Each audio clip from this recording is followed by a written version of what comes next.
Halo pemirsa GPR TV dari Sabang sampai Merauke, dari Miangas hingga Pulau Rote. Bertemu lagi bersama saya Mona Azari Nisak dalam program Kominfo Newsroom. Halo pemirsa GPR TV dari Sabang sampai Merauke.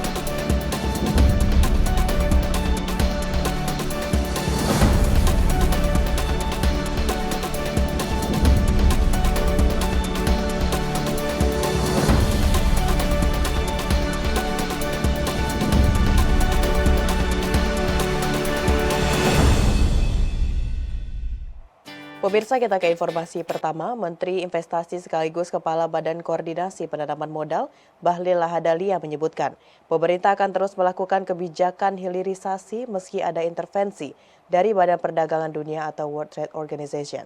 Menurut Bahlil, sebagaimana Presiden memerintahkan, pemerintah tidak akan mundur dan akan mengajukan banding terhadap putusan WTO tersebut.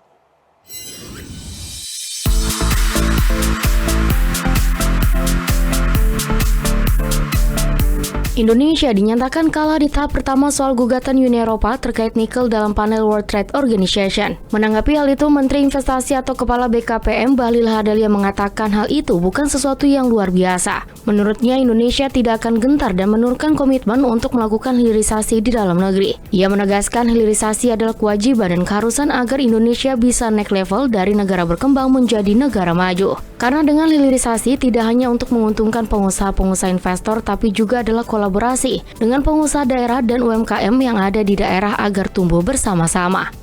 Perintah Bapak Presiden hadapi dan lawan.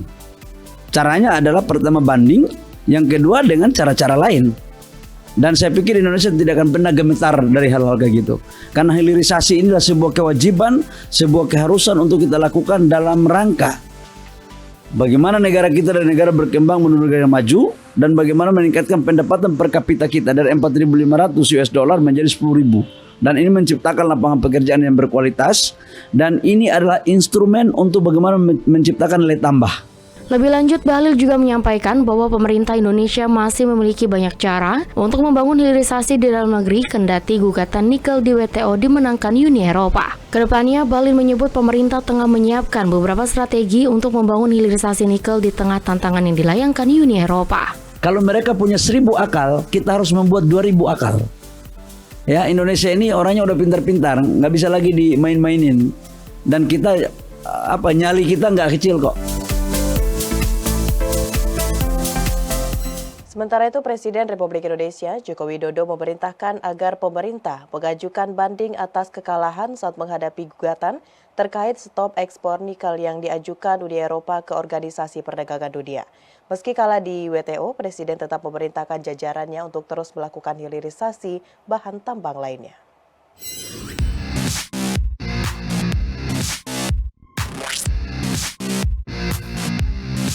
Dalam rapat Koordinasi Nasional Investasi tahun 2022, Presiden Republik Indonesia Joko Widodo terus mendorong jajarannya untuk terus melakukan hilirisasi terhadap bahan-bahan tambang Indonesia untuk mendapatkan nilai tambah yang berkali-kali lipat. Presiden meminta agar penghentian ekspor dalam bentuk bahan mentah tidak hanya berhenti pada komoditas nikel saja. Nggak bisa lagi kita mengekspor dalam bentuk bahan mentah, mengekspor dalam bentuk raw material, udah.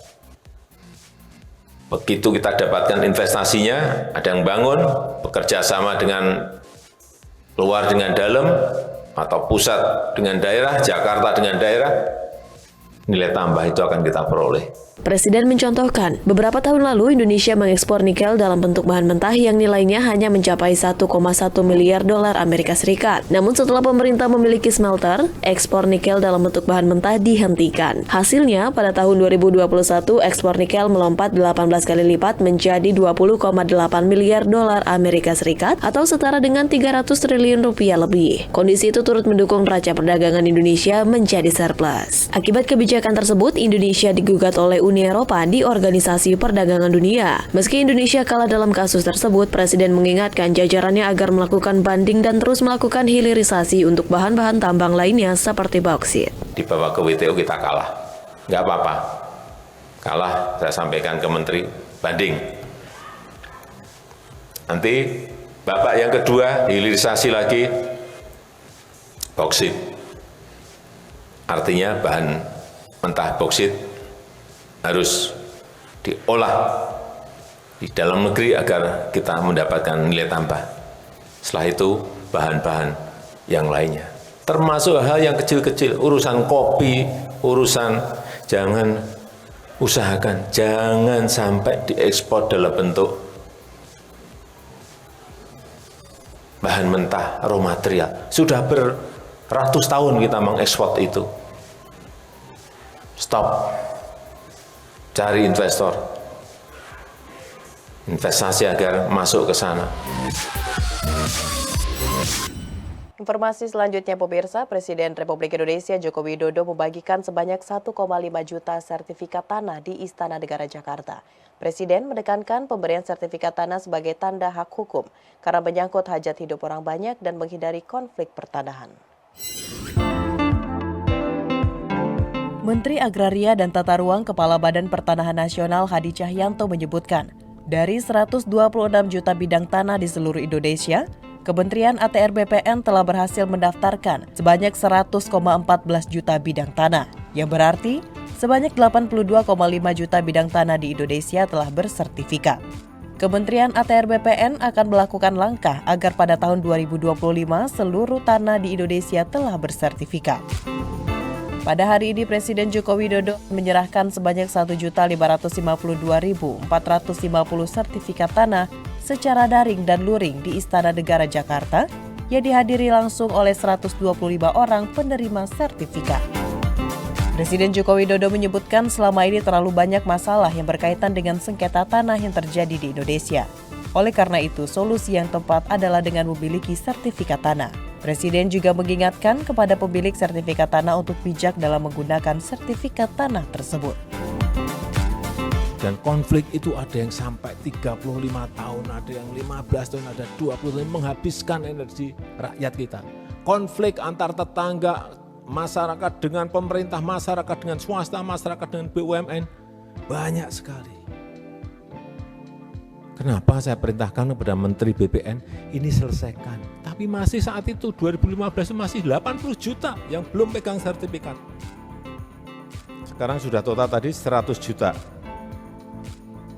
Artinya tinggal 26 juta lagi yang akan kita selesaikan dalam tahun mendatang. Kurang lebih 2 atau 3 tahun. Insya Allah rampung. Kalau sudah pegang semuanya, adem semuanya, rakyatnya akan adem semuanya. Konflik-konflik nggak ada, sengketa tanah nggak ada. Pegangnya udah jelas semuanya. Sudah diukur oleh BPN. Ukur semuanya. Pemirsa, Kementerian Perindustrian meluncurkan Indeks Kepercayaan Industri yang melibatkan 23 subsektor industri dan 2.000 responden. Menteri Perindustrian Republik Indonesia Agus Gumiwang Kartasasmita menyatakan informasi dari Indeks Kepercayaan Industri akan diberdayakan untuk pembuatan kebijakan perindustrian.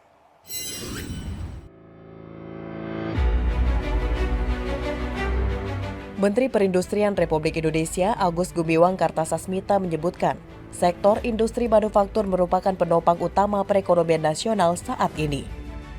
Kontribusi industri manufaktur tersebut dapat dilihat pada peningkatan PDB nasional, ekspor nasional, tingginya realisasi investasi, penerimaan pajak, cukai, serta penyerapan tenaga kerja.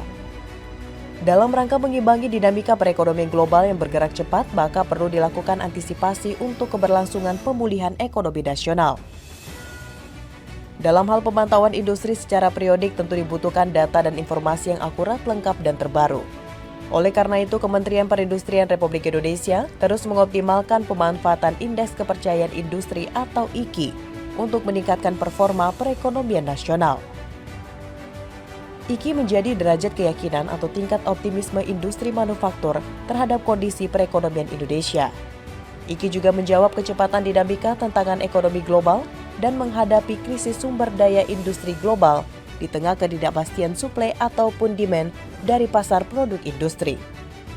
Menurut survei yang dilakukan oleh IKI pada bulan November 2022, Indeks Kepercayaan Industri tercatat di angka 50,89%. Artinya, industri selalu tumbuh dan ekspansif dan tentunya menjadi optimisme yang tinggi terhadap perekonomian nasional. Menperin juga berharap agar para pelaku dan asosiasi industri dapat menggerakkan anggota untuk berperan aktif dalam mengisi survei IKI, sehingga seluruh ekosistem industri yang integratif dari hulu hingga hilir dapat ditentukan kebijakan yang tepat dan terjaga secara kondusif. IKI adalah suara industri.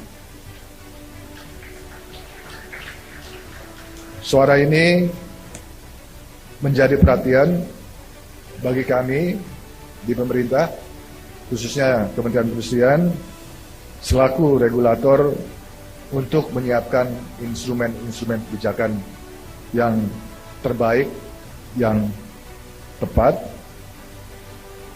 Kami selalu mendengar satu persatu masukan dari industri, dan melalui IKI ini, maka masukan-masukan tersebut dapat kita kuantifikasi.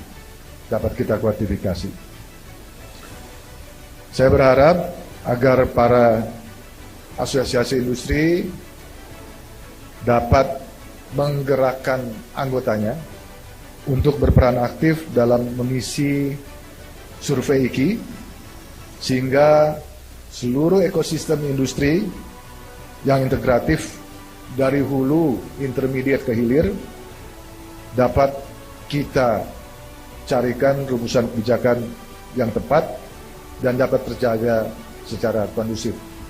Jadi mohon dukungan dari teman-teman pelaku usaha, selain juga partisipasi aktif dalam mengisi survei, tapi juga dalam mengisi survei mohon jangan didramatisir.